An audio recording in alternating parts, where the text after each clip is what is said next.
হাদিস নাম্বার ৬৯৮৮।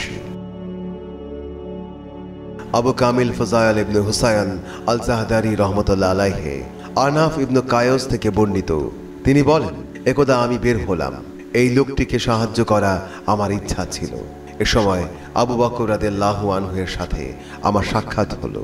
তখন তিনি বললেন, হে আনাফ, তুমি কোথায় যেতে চাচ্ছ?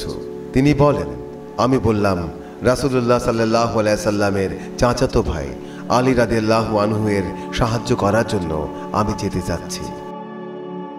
আনাফ বলেন, অতঃপর তিনি আমাকে বললেন, হে আনাফ, চলে যাও, কেননা রাসূলুল্লাহ সাল্লাল্লাহু আলাইহি সাল্লামকে আমি এই কথা বলতে শুনেছি, যখন দুজন মুসলিম তলোয়ার নিয়ে পরস্পর যুদ্ধ করে তখন হত্যাকারী ও হত্যাকৃত ব্যক্তি উভয়ই জাহান্নামী হবে।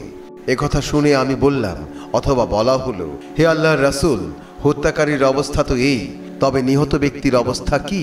উত্তরে তিনি বললেন, সে তার সাথীকে হত্যা করার প্রচেষ্টায় লিপ্ত ছিল। হাদিস নাম্বার ৬৯৮৯।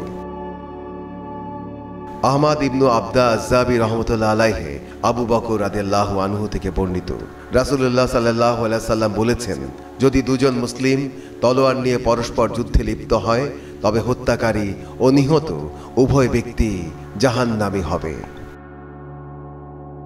হাদিস নাম্বার ৬৯৯১। আবু বকর ইবনু আবু শায়বা, অন্য সনদে মুহাম্মদ ইবনে মুসান্না ও ইবনু বাশশার রহমতুল্লাহ আলাইহি আবু বকরা রাদিয়াল্লাহু আনহু থেকে বর্ণিত, নবী সাল্লাল্লাহু আলাইহি সাল্লাম বলেন, যদি দুজন মুসলিমের একজন তার অন্য ভাইয়ের উপর অস্ত্র ধারণ করে তবে তারা উভয়ই জাহান্নামের প্রান্তে এসে উপনীত হয়। অতঃপর যখন তাদের একজন তার অপর সঙ্গীকে হত্যা করে ফেলে তখন তারা উভয়ই জাহান্নামে দাখিল হয়ে যায়।